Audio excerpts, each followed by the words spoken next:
a Democratic team in place. This is serious, folks. If we're going to make sure that Joe Biden and Kamala Harris can do everything we know that needs to happen going forward, we got to have a Democratic team. We got to have Dan Kildee, our great congressman, come roaring back. We've got to have Senator Peters come roaring back in a Democratic Senate. And then we go to work. We go to work on behalf of you and your family to do what needs to be done. I don't know about you, but I'm tired of being tired. I want to make sure that we are not stuck in the place that we're in right now with COVID spreading. Despite all of the incredibly important leadership of our governor, we're stuck because we have a president who just thinks he can magically wish it away or bully it, neither of which he can do. The reality is that we want our children to be back in school safely. We want our small businesses to be open safely. And you know what? We want our families to be able to survive during this pandemic and have a roof over their head, be able to pay the bills and food on the table and have the health care they need. That's what we should be doing in America. That's what should be the first priority right now. And you know what? I don't know about you, but we just want our lives back, right?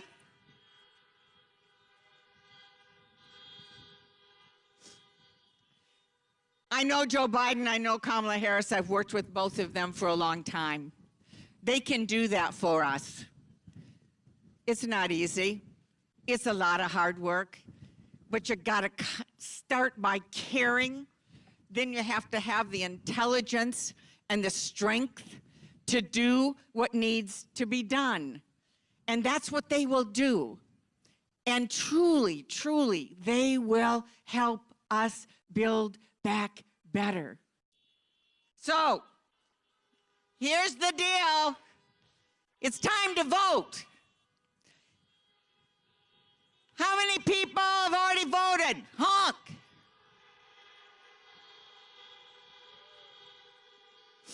Okay. How many people know somebody who hasn't voted yet and you can help get them to the polls? Okay, here's a fact. Today in Flint, the polls at the clerk's office are open till 5 p.m. Go today. They're open till 5 p.m. tomorrow. Take someone tomorrow. Walk into the clerk's office. If you know someone that hasn't registered yet, they can register at the clerk's office and then they can vote. We don't have to wait till Monday. Monday's okay, Tuesday's okay. But you can go today. Find someone that's a friend or a family member today. Today, before 5 o'clock. If you're in Saginaw or Bay City, the clerk's office is open till 4 o'clock today. You can get there today. Let's be serious about this, because we do know this really is about the future, our lives, our livelihoods, and our families. So the bottom line is this: just vote. Get your family to vote, your friends to vote. You know, tonight, daylight savings time ends in Michigan, and I gotta tell you, I don't want to turn back the clock 1 hour. I don't want one more hour of 2020 in this president.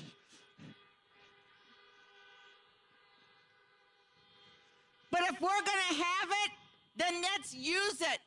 That 1 more hour for a good purpose. We've had enough. We have had enough. Let's make it clear. We have had enough as a country, as a state. And the good news is we don't have to be stuck in this chaos. We're a democracy. We vote. We make the difference. And all we have to do is vote, and we're going to take back our country. Let's go do it.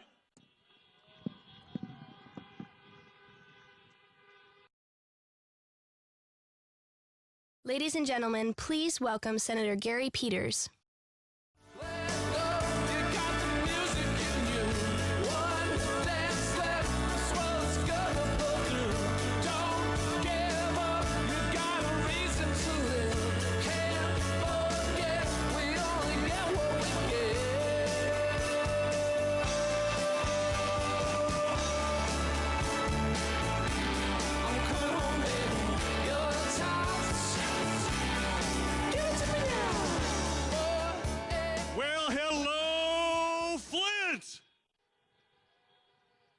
Are we ready to go out and win an election? Are we bringing all of our friends to the polls? And are we ready not just to win, but are we ready to win big? Well, I can feel it, and I tell you, I'm just so excited to be here. And I'm excited because we have President Barack Obama ready to come out to greet us. We also have the next president of the United States, Joe Biden, ready to come out and greet us. And they're both here because they love Michigan, and they certainly love the city of Flint. And we know that they love this state because they have been here time and time again. But they don't just show up to visit and wave their hands and do some politicking. When they show up, they get the business done. They have done that before, and they will do it again.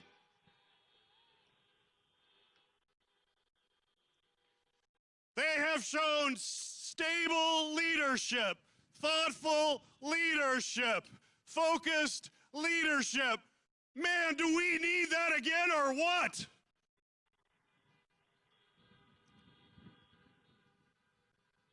I just want to talk again about where we saw them together and how it made a difference. We heard Dan Kildee talk about it, but it's personal to me. When we were facing the financial crisis, when Wall Street greed went wild, it almost brought down the entire economy.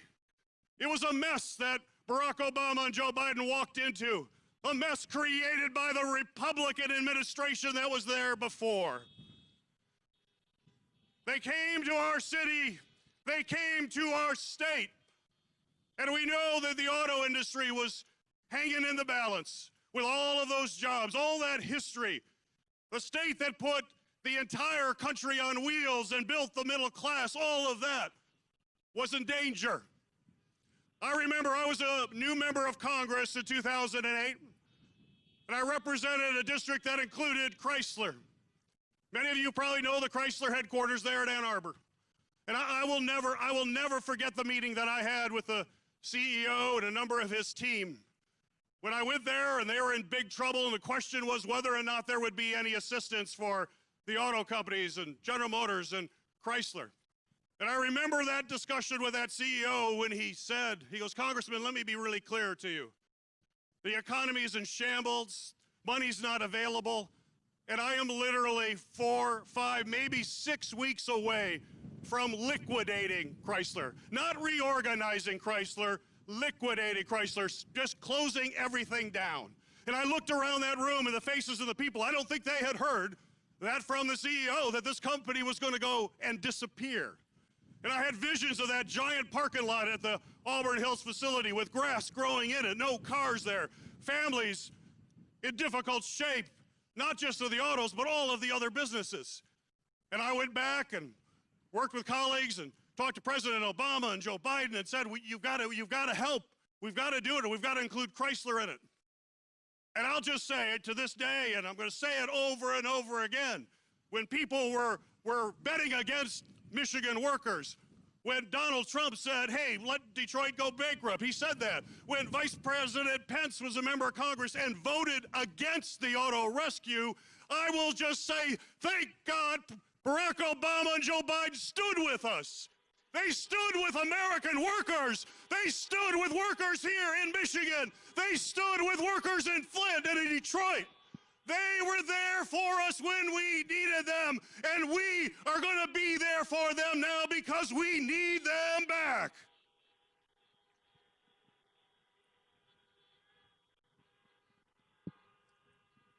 We are in the middle of a pandemic that has lasted a whole lot longer than any of us would like. We're still looking for leadership. We have a president that has not acknowledged it and thought it would disappear and didn't act quickly and pit states against each other, did not show the kind of leadership that we have seen in the past. But thank God Joe Biden has a plan. Thank God he will be our next president. And thank God we will be able to work with him and his leadership to get through this challenge. But I will say that Joe Biden, he can't do it alone. He needs help. He needs friends. And he needs friends in the United States Senate. He needs a Democratic majority in the United States Senate.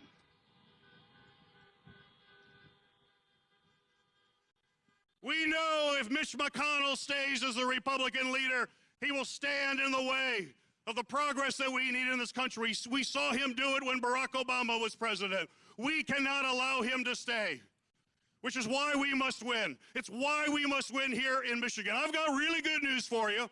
We have a real shot to take the majority in the United States Senate. But one thing we must do is we must win here. We must hold this seat, and we will hold this seat as a Democratic seat from Michigan in the United States Senate. Now the Republicans know that they're pouring money into my race. Have any of you seen any TV commercials? There are a lot of TV commercials. They're pouring money in with negative, nasty, false ads. The fact checkers say they're either false, demonstrably be false, or smears. That's the way the Republicans are trying to win. Mitch McConnell and his billionaire buddies put in $20 million the last 3 weeks, and now just this weekend they're going to spend $8 million. These are billionaires that think they can buy this election. We all know, we are all proud Michiganders, and we know that billionaires cannot buy an election in Michigan. We know that billionaires have a lot of money, we get that. But one of the many reasons this country is so great, a billionaire still gets one vote. We get one vote, and we have more votes here today in Flint than those billionaires.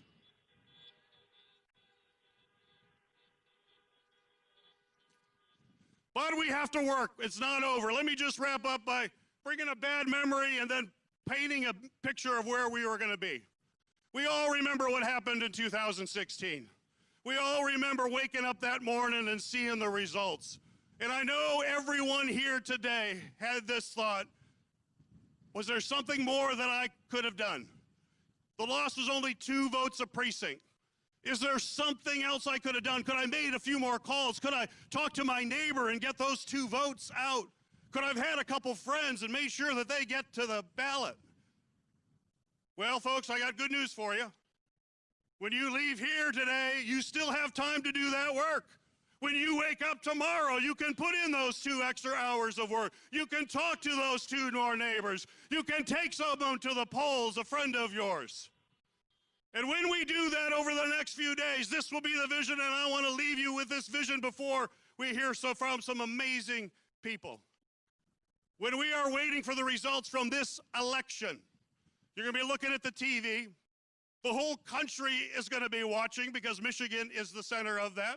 And when those votes come in, maybe Wednesday, depending on the absentees, when that comes across your TV screen, I know what each and every one of you will do. You will jump out of your seat, you will cheer, because you'll say, thank God Michigan is a blue state. Thank God we have a Democratic president of the United States. Thank God we reelected Gary Peters to the Senate and now have told Mitch McConnell, you're in the minority. We have a Democratic majority in the Senate and the House. And collectively, we will say no to the politics of division and hate that we have seen these last 4 years and say hello to democratic progress. Let's go on to victory! 10 Hail Marys, I meditate for practice. Channel 9 News tell me I'm moving backwards. 8 blacks left, death is around the corner. 7 misleading statements about my persona. 6 headlights waving in my direction. Come on. 5-0 asking me what's in my possession. Yeah, I keep running, jumping the aqueducts, fire hydrants and hazardous smoke alarms on the back of us. But mama, don't cry for me, ride for me, try for me, live for me, breathe for me, sing for me. Honestly, guiding me, I can be more than I gotta be. Stole from me, lied to me, nation hypocrisy, code on me, driving me wicked. My spirit inspired me like yeah. Open correctional gates in high desert. Yeah. Open our mind as we cast away oppression. Open the streets and watch our beliefs. And when they carve my name inside the concrete, I pray it forever reads. Freedom, freedom, I can't move. Freedom, cut me loose. Yeah. Freedom, freedom, where are you? 'Cause I need freedom too. I break chains all by myself. Won't let my freedom rot in hell. Hey, I'ma keep on running 'cause the winner don't quit on themselves. What you want from me? Is it true? You see, I'll fight again. What you want from me? Is it true? You see, I'll fight again. As a reminder, today's event has been set up to adhere to social distancing guidelines as outlined by health experts in the state of Michigan. Thank you.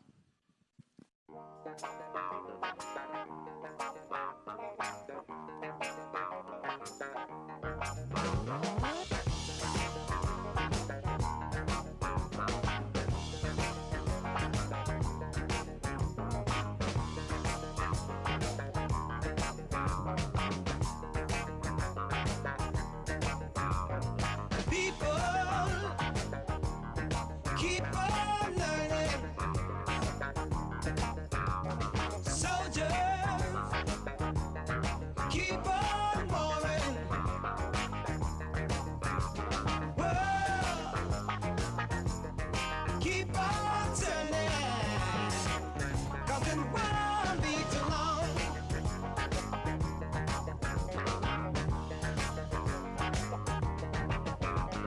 Powers, keep on lying, while your people keep on dying. World, keep on turning, 'cause it won't be too long.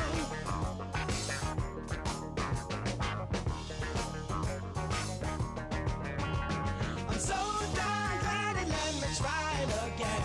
'Cause my last time on earth I lived a whole world of sin. I'm so glad that I know more than I knew then. Gonna keep on trying till I reach my highest ground.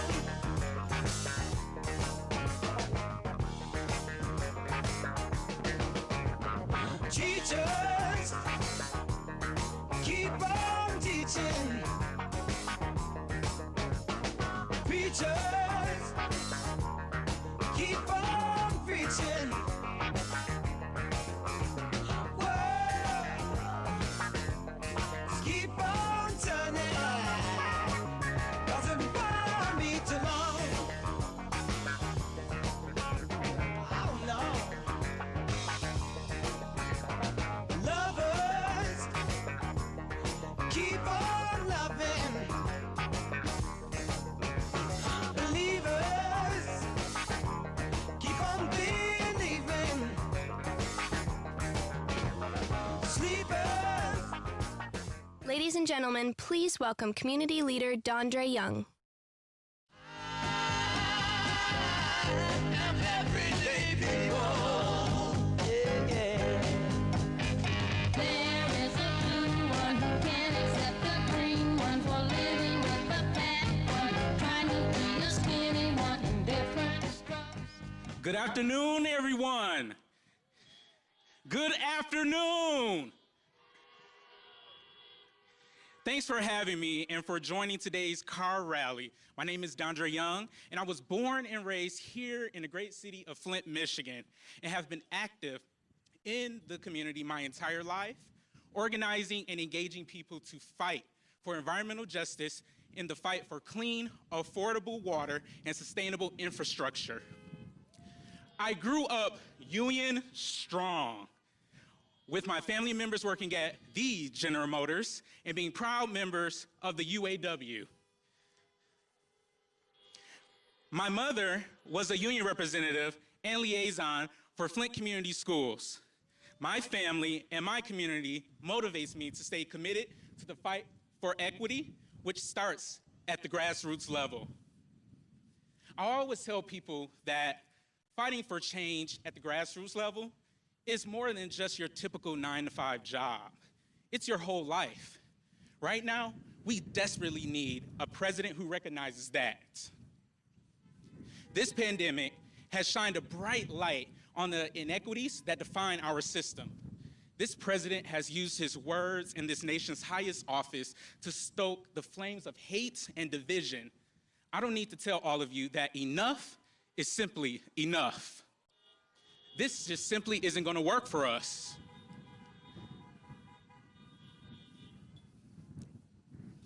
Ladies and gentlemen, we are just 3 days away from a day we will never forget. This is no doubt the most important election of our lives. And when November 4th rolls around, we need to know that we left it all on the table, that we did everything we could to elect the leaders we know we deserve. We're at a crossroads right now, and meeting this moment means exercising your right to vote. It means telling your friends and family to vote. For those of you who have yet to vote, you can go to iwillvote.com. Again, that is iwillvote.com to make your plan today. If you care about health care and the water you drink, you need to vote for Joe Biden. The stakes are too high to sit this one out. Joe Biden knows that change starts at the grassroots level. He knows that the best laws and policies demand a patient, attentive ear to the ground. He will listen. He cares about us. He helped save the auto industry, which made a huge difference for thousands in Flint. And he will be more than a 9-to-5 president, because he knows that's what it takes to right the ship.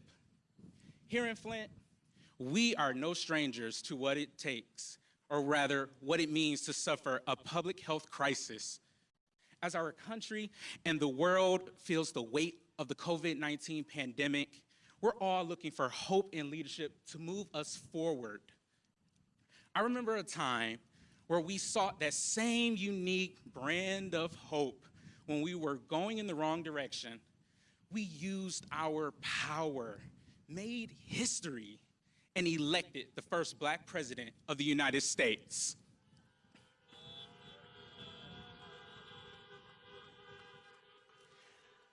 I'm so honored to introduce a man and president who embodies that hope, who forged a bright path forward. But one little housekeeping item before I welcome him to the stage: we're asking that you please refrain from honking your horns during President Obama and Vice President Biden's remarks. Flint, please join me in welcoming to the stage the 44th President of the United States of America, Barack Obama.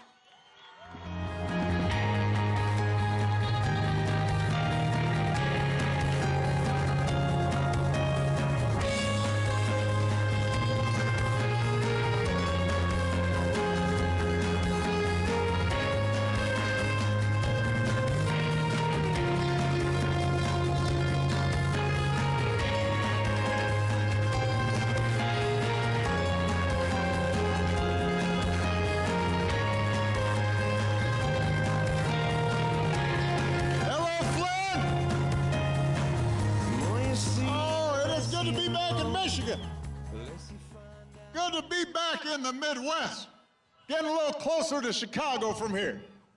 How's everybody doing? Can everybody please give a big round of applause to Dondre Young? Fantastic young man. Thank you for the introduction. Happy Halloween, everybody. I love your masks. Please give a big round of applause as well to Governor Gretchen Whitmer, your own. Lieutenant Governor Garland Gilchrist. My buddy from the Senate, Debbie Stabenow. A man who's always in there fighting for you, who we need to send back to the United States Senate, Gary Peters. Your congressman, born and raised right here in Flint, Michigan, Dan Kildee. Mayor Sheldon Neely. And the big treat to come, the next president of the United States, Joe Biden.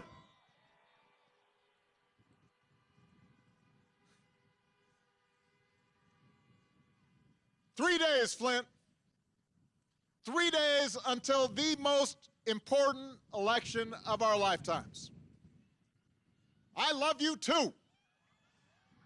Listen, I know right now you got the Michigan State game, and that's a big deal. Paul Bunyan Trophy's on the line. But this Tuesday, everything is on the line. Our jobs are on the line. Our health care is on the line. Whether or not we get this pandemic under control is on the line. But here's the good news. On Tuesday, you can choose change. On Tuesday, you can elect Joe Biden and Kamala Harris. You can choose a better America. And what's even better news is you don't have to wait until Tuesday to cast your ballot, Michigan. You can vote in person right now. Just go to iwillvote.com. Find your polling place. Get out there and vote. And if somebody like you already voted, go help your friends and family make a plan to vote. Because we need everybody, not just some people. We got to get everybody out there. I love you too. Okay, that's it. Put that mask back on. Listen, Michigan, Joe Biden is my brother. I love this. I love Joe Biden, and he will be a great president. Now, I'll admit, 12 years ago, when I asked him to be the nominee for vice president with me when I was running, I didn't know Joe that well. We had served together in the Senate, but he and I came from different places, part of different generations. But I quickly came to admire Joe as a man who learned early on to treat everybody he meets with dignity and with respect. Living by the words his mom taught him, no one's better than you, Joe, but you're no better than anybody else. And that sense of decency and empathy, the belief in hard work and family and faith, the belief that everybody counts, that's who Joe is. And that's who he'll be as president. I can tell you, the presidency doesn't change who you are, it shows who you are. It reveals who you are. And for 8 years, Joe was the last one in the room whenever I faced a big decision. And he made me a better president. He's got the character and the experience to make us a better country. And he and Kamala are going to be in the fight not for themselves, but for every single one of us. And we sure can't say that about the president we've got right now. You know, I've said this before. I never thought Donald Trump would embrace my vision. I understood he didn't agree with my policies, but I did hope, for the country's sake, that he might show some interest in the job. He might take the job seriously. He never has. He hasn't shown any interest in doing the work or helping anybody but himself and his friends, or treating the presidency as anything more than a reality show to give him the attention that he craves. But unfortunately, the rest of us have to live with the consequences. Almost 230,000 Americans are dead. More than 100,000 small businesses have closed. Almost 300,000 jobs are gone in Michigan alone. America just had its single worst week of new COVID cases. And what's his closing argument? Here we are, the worst week, this week. I mean, we've been going through this now for months. The federal government has had an opportunity to respond for months. And his closing argument this week is that the press and people are too focused on COVID. COVID, COVID, COVID, he's complaining. He's jealous of COVID's media coverage. And now he's accusing doctors of profiting off this pandemic. Think about that. He said this just yesterday. Said doctors are overblowing it because they're going to make money off it. Doctors. He cannot fathom. He does not understand the notion that somebody would risk their life to save others without trying to make a buck. His chief of staff says, we're not going to control the pandemic. That's a quote. Said it last week. We are not going to control the pandemic. We noticed, Mr. Chief of Staff. We understand you're not going to control the pandemic. But you know who will? Joe Biden will. When we elect him President of the United States.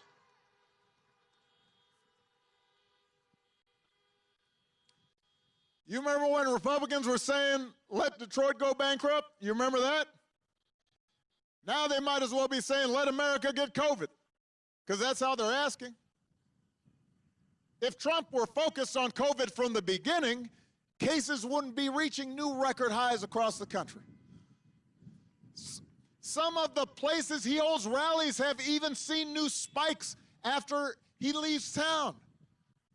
There was just a study by Stanford University that just came out showing thousands of people are likely to have gotten sick because of these rallies he's holding.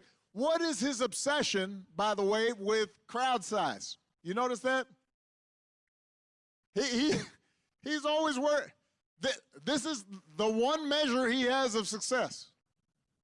He's still worrying about his inauguration crowd being smaller than mine. It really bugs him. He's still talking about that. Does he have nothing better to worry about? Did no one come to his birthday party when he was a kid? Was he traumatized? What's with crowds? Well, you know, I've had crowds before, you know. Had quite a few. But you know, when a country's going through a pandemic, that's not what you're supposed to be worrying about. And that's the difference between Joe Biden and Trump right there. Trump cares about feeding his ego. Joe cares about keeping you and your family safe.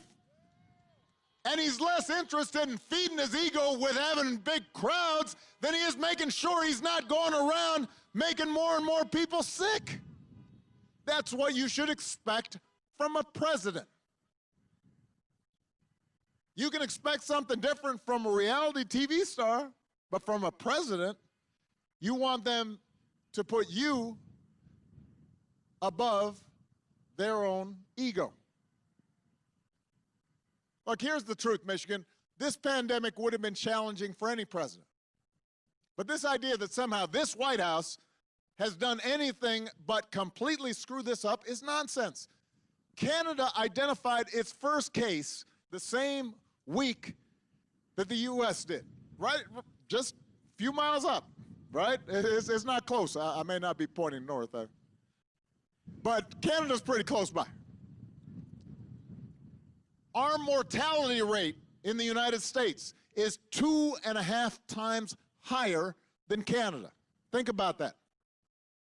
If we had the same percentage of folks dying in Canada as we do here, nearly 90,000 Americans would have died instead of 230,000 Americans. If we had handled this pandemic like Canada did, 140,000 of our fellow Americans might still be alive today. Think about that. Think about that. And yet, despite that, last week, when Trump was asked if he'd do anything different, he said, not much. Really? Not much. Can't think of anything. Listen, I understand the president was anxious to downplay it because he wanted to get credit for the economy that he inherited, and zero blame for the pandemic he ignored, but it doesn't work that way. The job doesn't work that way. Tweeting at the TV doesn't fix things. Making stuff up doesn't make people's lives better. You've got to have a plan. You've got to put in the work. And along with the experience to get things done, Joe Biden has concrete plans and policies that will turn our vision of a better, fairer, stronger country into reality. Joe's not going to screw up testing. Joe's not going to call scientists idiots. He's not going to host super spreader events around the country. What Joe will do is get this pandemic under control with a plan to make testing free and widely available, to get a vaccine to every American cost-free, and make sure our frontline heroes never have to ask other countries for the equipment that they need. That's what Joe Biden will do.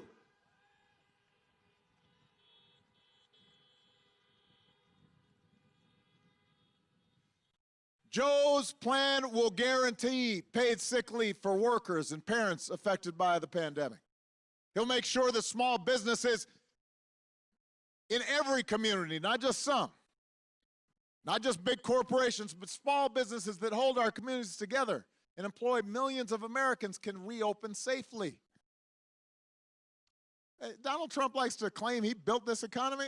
America created 1.5 million more jobs in the last 3 years of the Obama-Biden administration than in his first 3 years. And that was before he could blame the pandemic. Joe Biden and I, with the help of a Democratic Congress, rescued the auto industry. Gary Peters was there. He told us to bet on Michigan, and we did. And manufacturing in Michigan grew by 15% over our last 4 years.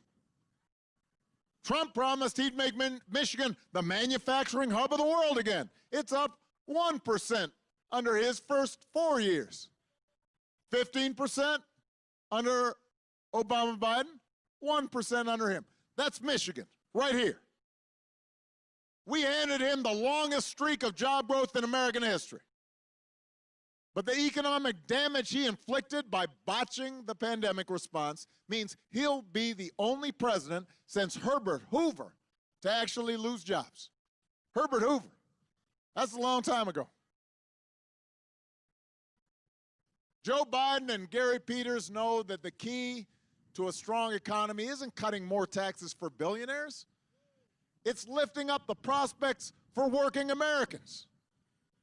And Joe's got a plan to create 1 million new auto-related jobs by accelerating electric vehicle production. He's got a plan to create 10 million good, clean energy jobs and fight climate change and secure environmental justice, something that's relevant to Flint, Michigan. You know something about that. He'll pay for his plans by rolling back Trump's tax cuts for billionaires.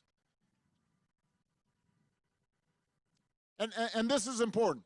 Joe sees this moment not to get back to where we were, but to build on the progress we made together and finally make long overdue changes so that our economy actually makes life a little easier for everybody. For the waitress trying to raise a kid on her own. For the student figuring out how to pay for next semester's classes. Or the shift worker always on the edge of getting laid off. Or the cancer survivor who's worried that her pre-existing conditions, protections will be taken away. Let's talk about health care for a second. Let's talk about health care for a second. Republicans love to say right before an election that they'll protect your pre-existing conditions. That's what they say. Well, you know what? Joe and I actually protected them 10 years ago with the Affordable Care Act.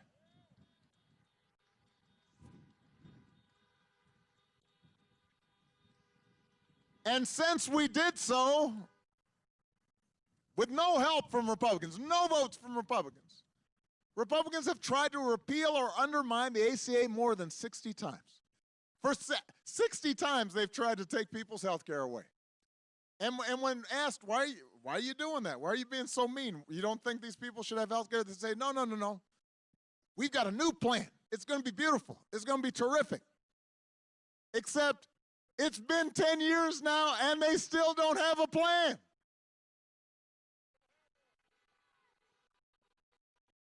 They're trying to bamboozle you. Instead of actually coming up with a plan, they've attacked the ACA at every turn. They've driven up costs. They've driven up the number of uninsured. Now they're trying to get the Supreme Court to take your health care away in the middle of a pandemic. Right at the time when people need health care. They've signed on to a case right now in the Supreme Court where they're trying to take insurance away from folks who need it with nothing but empty promises to take its place. And now Mitch McConnell is pouring millions of outside super PAC dollars into Michigan to try to beat Gary Peters because that's part of their agenda. Michigan, here is the truth. Joe and Kamala and Gary will protect your health care. They will expand Medicare. They will make insurance more affordable for everybody. And the reason you know that's true is because they were there when we did it the first time.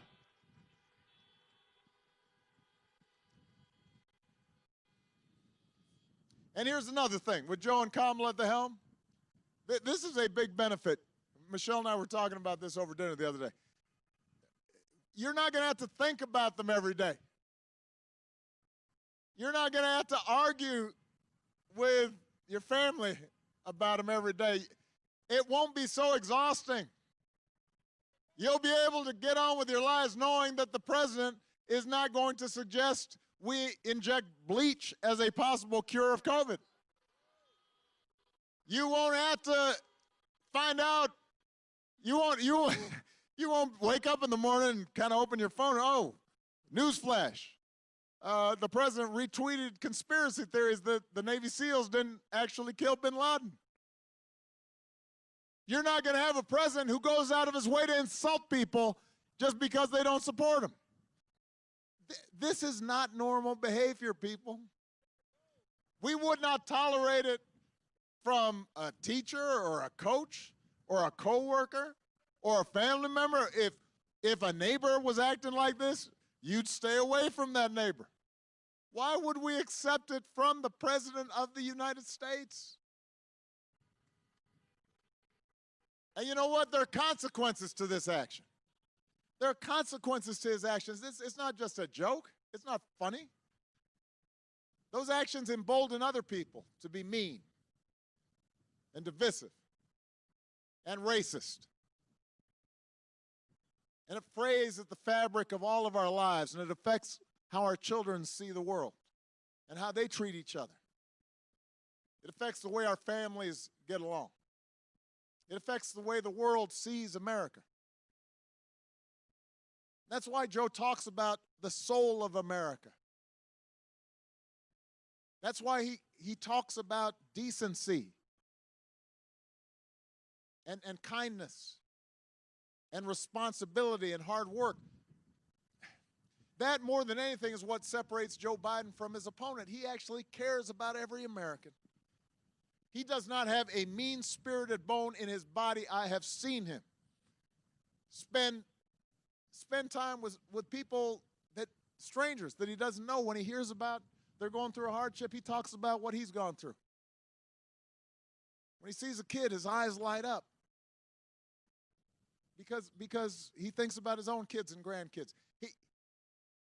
Joe Biden tries to live the values we cherish: honesty, hard work, kindness, humility, responsibility, helping somebody else out. That used to be the definition of manliness, not strutting and showing off, acting important, bullying people.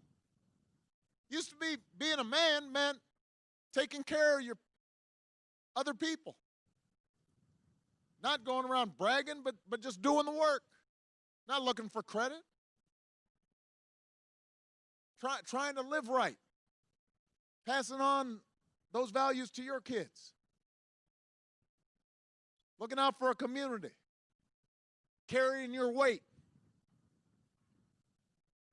giving up a little bit of what you might have to help somebody who has a real need.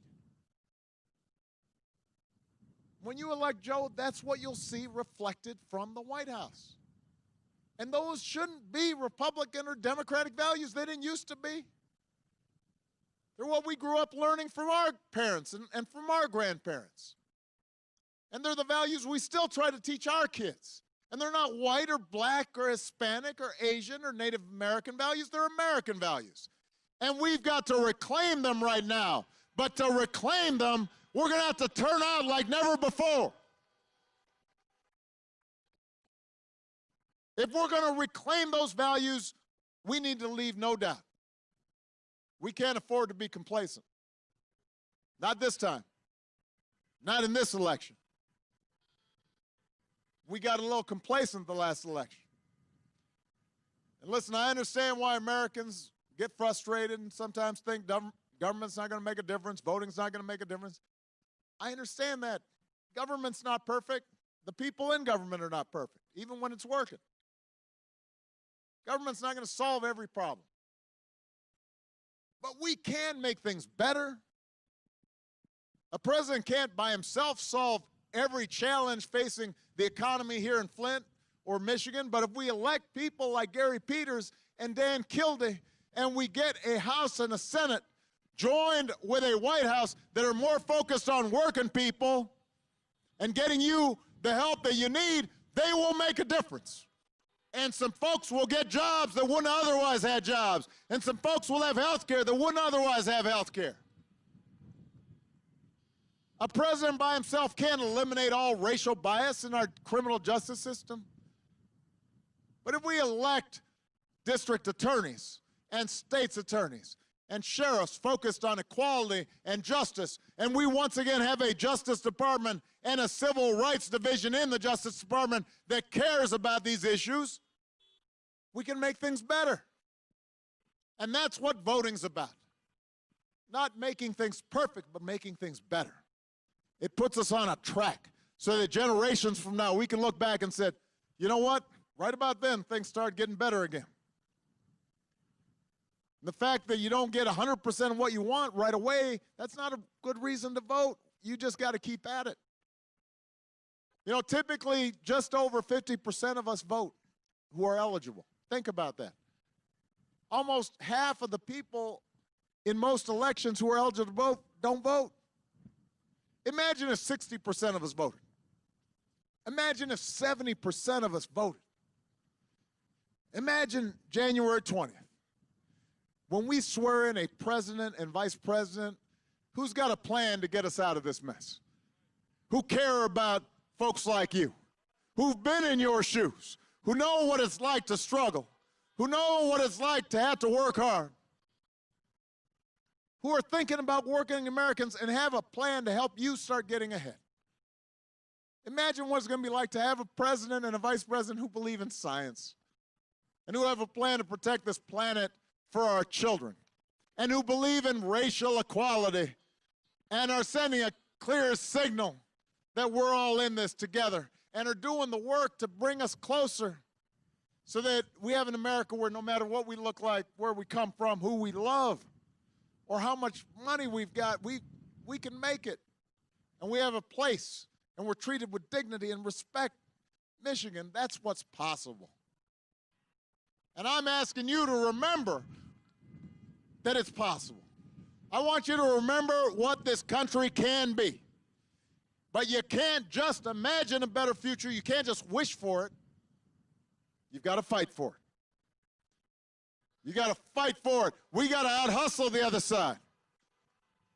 We got to vote up and down the ticket like never before, right here in Michigan and all across the country. We've got to leave no doubt about who we are and what this country stands for. And if we do, we will send Gary Peters back to the Senate. And we will elect a man who loves this country and who cares about you and who will fight for every single one of us and will look out not just for folks who support him, but even the folks who don't. My friend, the next president of the United States of America, Joe Biden. Joe Biden.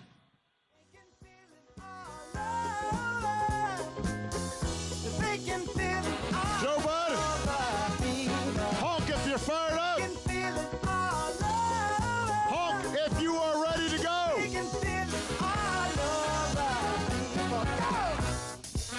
Joe Biden.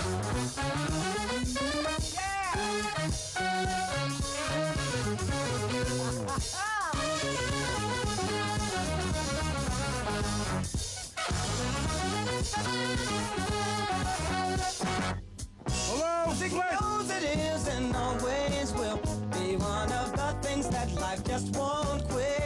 Mr. President, But here's some thank you, thank you, thank you. Kind of reminds you of how good it can be listening to him, doesn't it? As my mother would say about Barack, God love him, he's a good man. Folks, it's good to be back with friends. Mayor Neely, Governor Whitmer, Lieutenant Governor Gilchrist, Debbie Stabenow, my good buddy, Gary Peters, who you are going to send back to the United States Senate, because I'm going to need him. We can always count on him to be your senator for you and your family.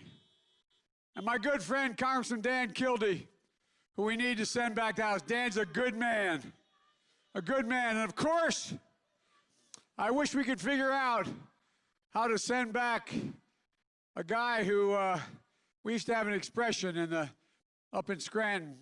We'd say when someone wasn't somebody else's equal, we'd say he wasn't a patch on his jeans. I tell you what, Mr. President, you're still driving him crazy because he knows he wasn't a patch on your jeans.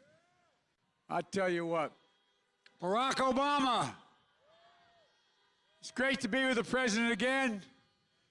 It reminds me of what we can be when you have a president of character, a president respected around the world, a president our kids looked up to and did look up to. I want to say something we don't say often enough, and I mean this from the bottom of my heart. Barack Obama was a great president of the United States of America. And I want to make sure we say it here today. Mr. President, thank you, thank you, thank you.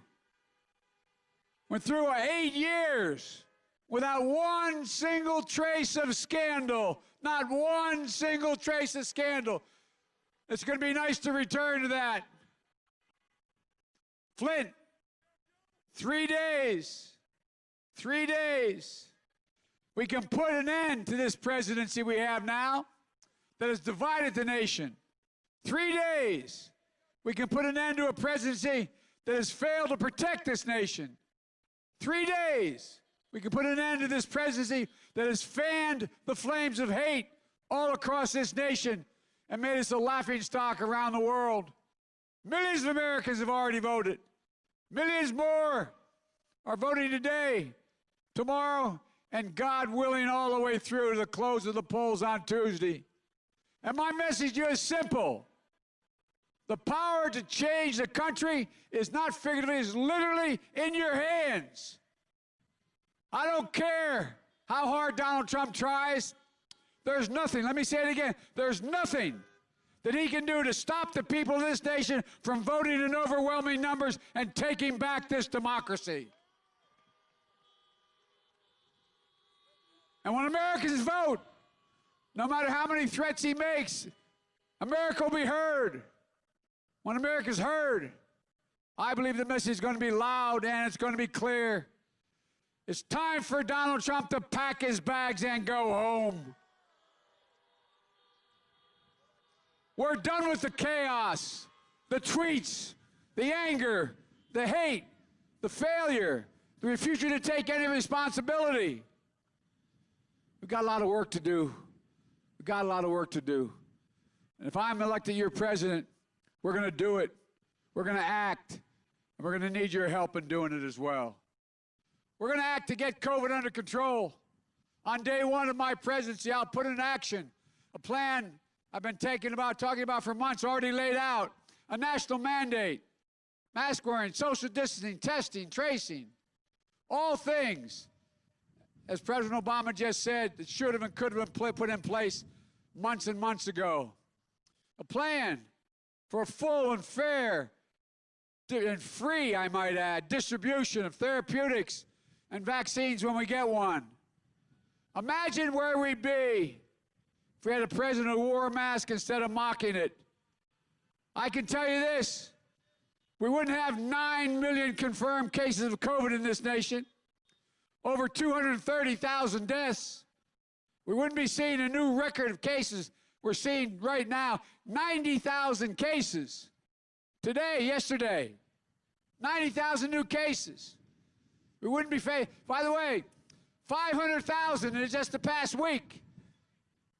This guy tells us it's going away. Only thing that's gonna make it go away if he goes away. Folks, we wouldn't be facing another 200,000 deaths in the next few months. This president knew in January the virus was deadly, and trying to improve his image, he went up and tried to talk to Bob Woodward. He thought he could change his mind. But what he did, he let it be known all the way back in January. He knew how dangerous this pandemic was.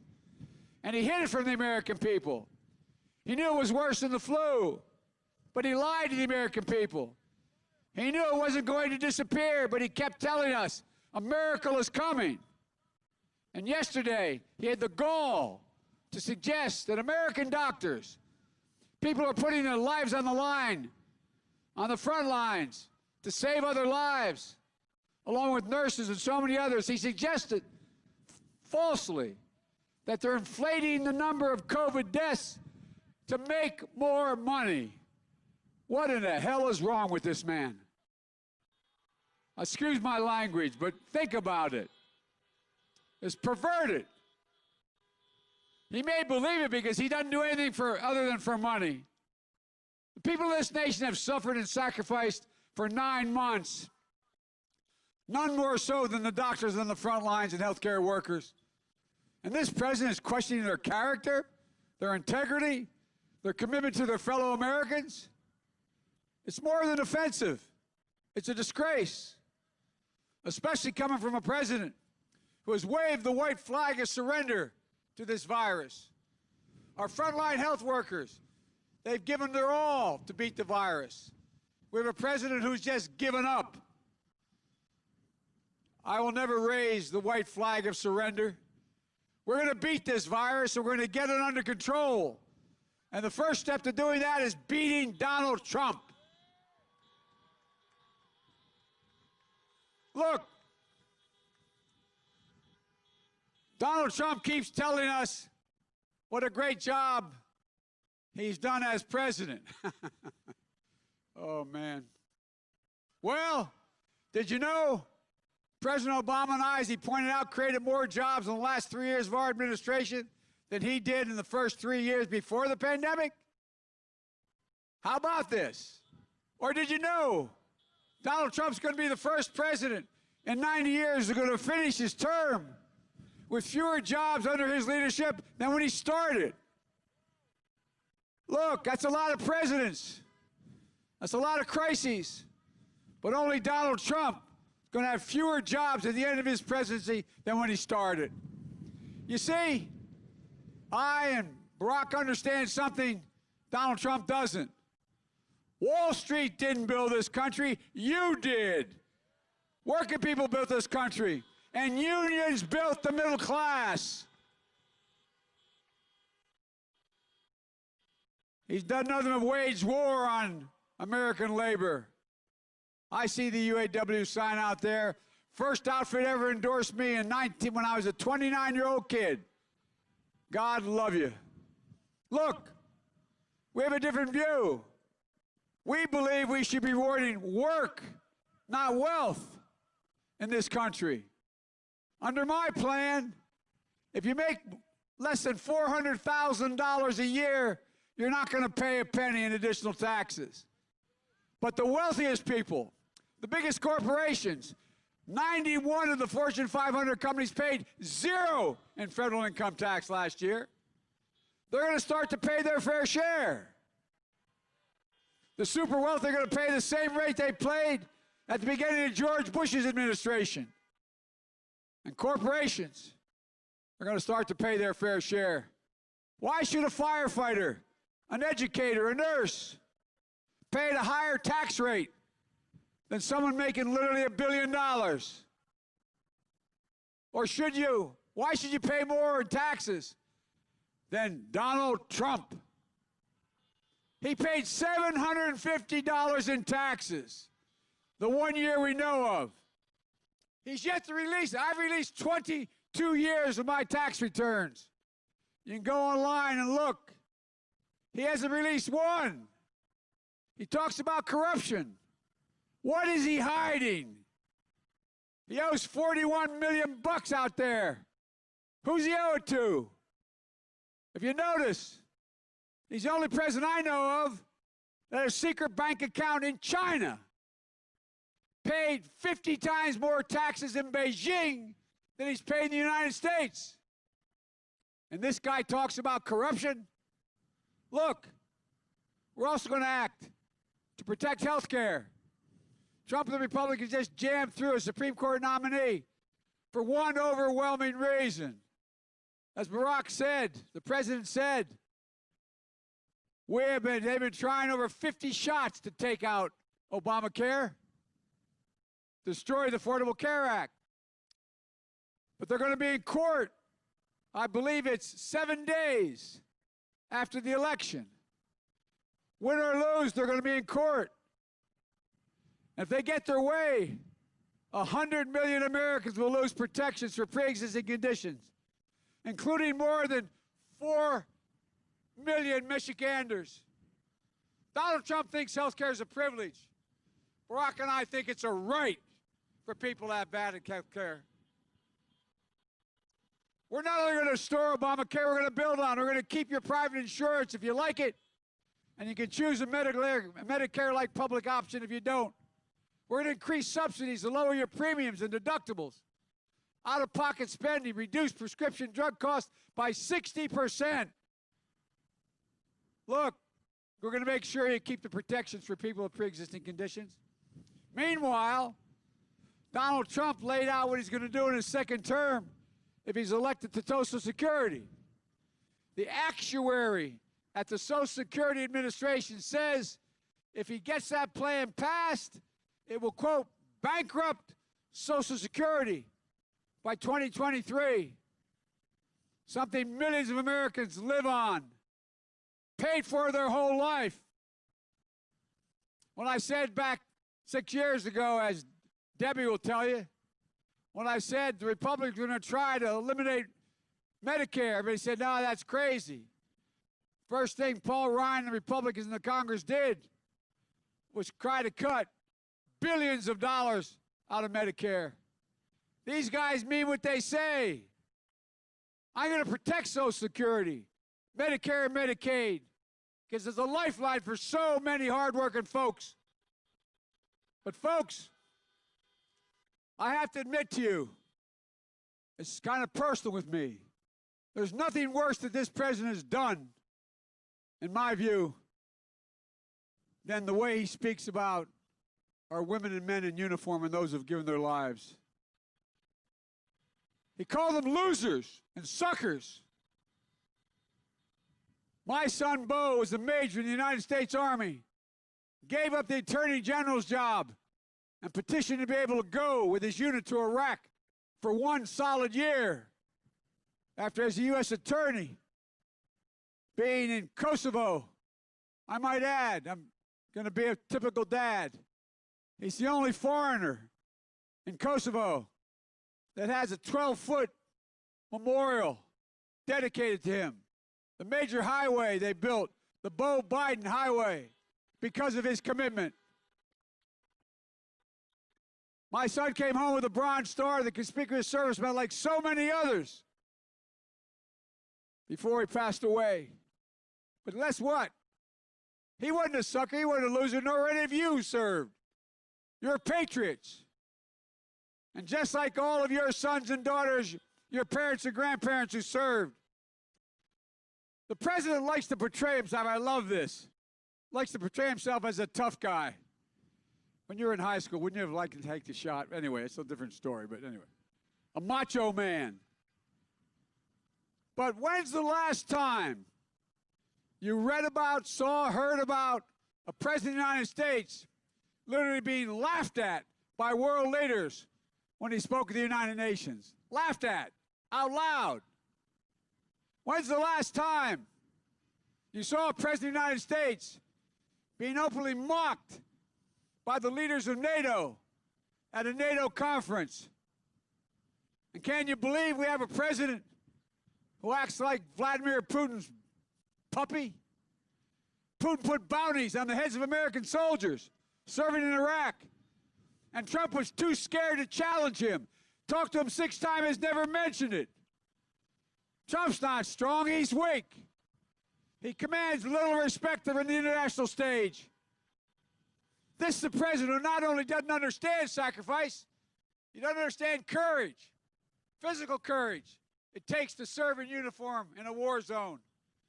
Maybe that's why 6 generals and admirals who worked for him left his administration and said he was unfit to be commander-in-chief. When's the last time any president has had that happen? Tough guy. That's why Joint Special Operations Commander, General Stanley McChrystal, that's why head of the Navy SEALs who oversaw the raid on bin Laden, Admiral Bill McCraven, and 22 other 4-stars have endorsed me, saying they support me to be their next commander-in-chief. Because like Obama and Bush and before him, they know we respect them, we'll support them. I've been in and out of war zones as senator and vice president over 35 times. I tell you what, these folks we have, only 1% of the country is in the military. We owe them. They're the backbone, they're the sinew, they're the heart of who we are. That's why we have to support our military and get rid of Trump. Folks, you know, I want to tell you something. Think about this. This is a guy who says there's no such thing as climate change. He calls it a hoax. I see it as jobs, health, and safety. The impacts on climate are too often fall disproportionately on poor communities and communities of color. We're going to make sure communities benefit from the hundreds of billions of federal investment in infrastructure and climate change we're going to do as a consequence of the change in the structure. We're going to create local jobs to rebuild roads, fill sidewalk cracks, install broadband, create spaces to live, work, and play safely, to modernize infrastructure so you can turn on the faucet and clean water comes out. And when that happened in Flint, will never happen again anywhere in America.